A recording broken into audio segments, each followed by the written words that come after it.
कुछ मूवीज़ के अंदर भी दिखाते हैं ना कि ज़ॉम्बी आपकी तरफ आ रहा है। जी जी जी। तो एक लम्हे के लिए तो आप बोलोगे यार इंसान है चलता फिरता, जी जी जी। लेकिन दूसरे ही लम्हे आपका कोई दोस्त आवाज़ लगाता है नहीं नहीं ये ज़ॉम्बी है, मार दो इसको, ये वरना ये तुम्हें इन्फेक्ट कर देगा। Exactly. ये लोग वो प्रोपेगेंडा बनाते हैं, वो नैरेटिव उस तरह के बना के विजुअलाइज कराने की कोशिश कर रहे हैं ये सब ज़ॉम्बी हैं, अगर इनको नहीं मारेंगे तो ये हमारी तरफ आ जाएंगे, हमें खा जाएंगे। Right right. ये बेसिकली बिल्कुल ऐसे ही है, बिल्कुल ऐसे ही है।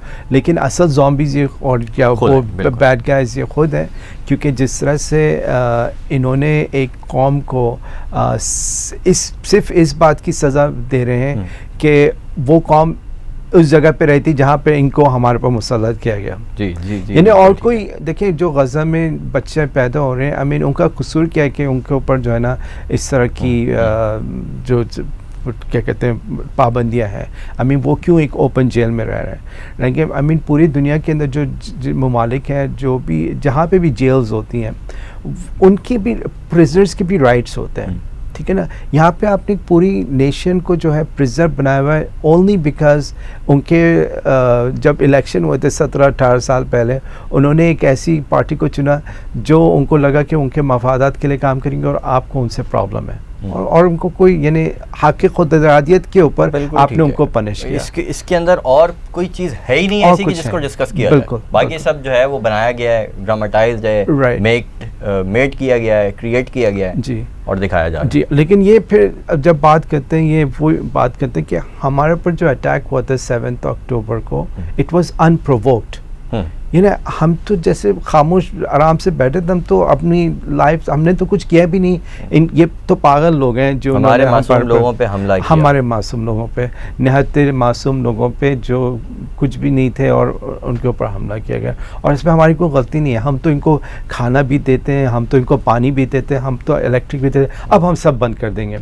यार आपने उनसे उनकी फ्रीडम ली हुई है, आपने उनसे उनकी डिग्निटी ली हुई है, आपने उनसे उनकी ह्यूमैनिटी छीनी, आपने उनको एनिमल्स ह्यूमन एनिमल्स करार देते आप, और उनको आप उनके साथ और क्या करना चाहते हैं।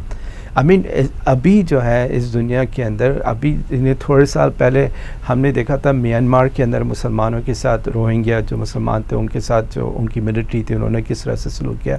और अभी जो है ये पिछले 75 ईयर्स हो गए ऑलमोस्ट कंसिस्टेंटली इनके साथ इस तरह सलूक हो रहा है। और अभी तो हम फोकस कर रहे हैं गाज़ा पे, वेस्ट बैंक के अंदर भी ये ऑलमोस्ट सेम सिचुएशन है इन दैट सेंस के उनको टेरराइज कर रहे हैं। उनको टेरराइज इजरायली स्टेट इस तरह कर रहा है कि उन्होंने जो सेटलर्स हैं वहाँ पे तकरीबन 5 लाख सेटलर्स आ गए हैं। अंदाज़ा लगाया ना, इतने से रकबे के अंदर वेस्ट बैंक का रकबा भी कोई बहुत बड़ा रकबा तो नहीं है, इसके अंदर 5 लाख सेटलर्स, वो भी इस तरीके के साथ के अंदर के एक जो वहाँ के रहने वाले लोगों की, मुसलमानों की आबादी है, एक मोहल्ले का दूसरे मोहल्ले से राब्ता खत्म, बीच में सेटलर्स की इन्होंने बॉर्डर्स बना दिए। जी जी, ये तो कहानी है। और अब सेटलर्स को उन्होंने आर्म भी कर दिया है। हाँ, कि तुम्हारे साथ कोई भी ज़रा सी बात करे तो तुम मार दो। जी, तो यानी वहाँ पर 5 लाख सेटलर्स है ना, तो ऑलमोस्ट और 1.5 लाख उन्होंने वेपन्स उनके अंदर बांटे हो, पहले से उनके पास कुछ वेपन्स होंगे, तो ऑलमोस्ट हर जो ऑलमोस्ट लाइक आप कह लें कि 20% जो आबादी है देर आर्म, इनफैक्ट मोर होगी,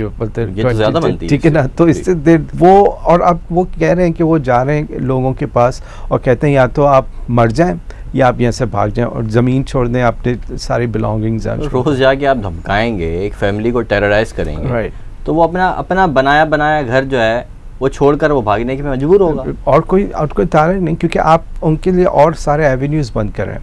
यानी अगर कोई घर में रह रहा है, उसके घर के बैकयार्ड को बंद कहते हैं आप यहाँ पर नहीं आ सकते।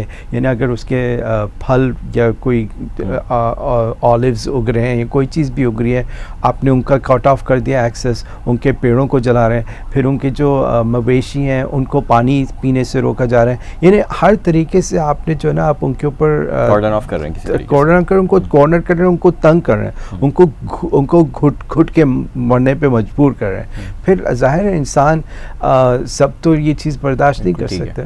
तो ये चीज़ अनफॉर्चुनेटली चल रही है, इन ब्रॉड डे लाइट चल रही है, and under the media spotlight, जो भी मीडिया से निकल रही है उसके बावजूद भी आप देख लें कि दुनिया के अंदर अभी तक जो है जो ख़ास तौर पे कंट्रीज़ की जो लीडरशिप है, ख़ास तौर पे लीडरशिप बहुत ज़रूरी है इस पर बात करना, क्योंकि देखिए अवाम उन्नास जो है वो इवन यूरोपियन कंट्रीज़ में आके निकल रहे हैं, बहुत बड़े बड़े प्रोटेस्ट। आई मीन जर्मनी में निकले हैं, फ्रांस में निकले हैं, इंग्लैंड में निकले हैं, पोलैंड में निकले हैं, किसी मुल्क का नाम जी जब स्पेन में निकले, आयरलैंड में निकल रहे हैं, तो लेकिन जो लीडरशिप है अनफॉर्चुनेटली ये सब कॉम्प्रोमाइज्ड है। और बात वही आती है कि इन्होंने जो पावर्स दैट भी हैं, जो इन सब जो एग्जिस्टिंग स्टेटस को उससे फ़ायदा उठाते हैं, they have placed their puppets everywhere. वो मीडिया के अंदर भी हमें नज़र आ रहा है, यूनिवर्सिटीज़ के अंदर भी हमें नज़र आ रहा है, क्योंकि यूनिवर्सिटीज़ के अंदर भी जो तलबा हैं वो इसके ख़िलाफ़ बात कर रहे हैं, लेकिन जो लीडरशिप है वो नहीं कर रही, right.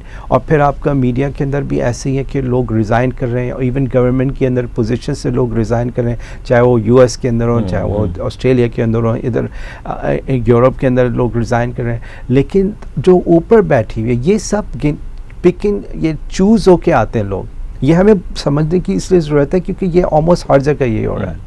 I mean middle east के अंदर भी हो रहा है, मुस्लिम जो 57 कंट्रीज हो उसमें भी हो रहा है। अभी अब देखें अभी क्या कहते हैं, सिर्फ आई थिंक 8 कंट्रीज़ ने अपने एम्बेसडर्स बुलाए, और एक कंट्री है दुनिया के अंदर जिसने जो है ना अपने सारे ताल्लुकात इज़राइल से ख़त्म कर दिए, लेकिन एट द सेम टाइम इतने सारे हैं जिनके अभी तक ताल्लुकात हैं।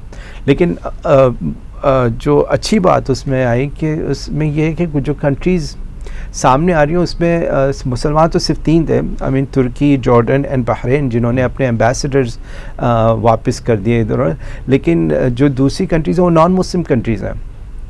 साउथ अफ्रीका बहुत बड़ी कंट्री है अफ्रीका के अंदर, और उसके अलावा कहते हैं बोलिविया है, चिले है, इन्होंने अपने एम्बेसडर, बोलिविया ने तो बल्कि जितने भी उनके डिप्लोमेटिक टाइज से सब ख़त्म कर दिए हैं, सब कट ऑफ कर दिए। लेकिन अनफॉर्चुनेटली बात वही आती है लीडरशिप की, और इसीलिए हमें नज़र आता है कि Islamic countries, I mean Indonesia के अंदर ऑलमोस्ट 2 मिलियन लोग निकले बाहर, 2 मिलियन लोग। आई मीन इट्स बहुत बड़ी गैदरिंग थी, लेकिन जो लीडरशिप है वो भी कॉम्प्रोमाइज़ ही नज़र आती है, राइट। आई मीन हर सब कुछ होने के बावजूद भी जो लोग हैं वो इतना प्रेशर बिल्ड नहीं कर सकते जो प्रेशर आपको जो इंटरनेशनल पावर्स दैट भी है उसकी पावर का अंदाज़ा होता है कि जो लीडर है वो अपनी आवाम से इतना नहीं डरता जितना उन लोगों से डरता है जो पूरी दुनिया का निज़ाम बेसिकली कंट्रोल कर रहे हैं इंसान के तौर पे। वैसे तो अल्लाह सुब्हान ताला, लेकिन जो इसीलिए हमें हमारी तरफ से भी जो इस्लामिक लीडरशिप है खामोश है। आई मीन ज़्यादा उन्होंने थोड़ी बहुत बातचीत बयानबाजी की है, लेकिन आप थोड़ी बहुत एड भेज दी है, लेकिन रफ़ा बॉर्डर पे खड़ी हुई, रफ़ा बॉर्डर पे, लेकिन जो एड भी ज़्यादातर भेजे, कफन ज़्यादा भेजे उन्होंने।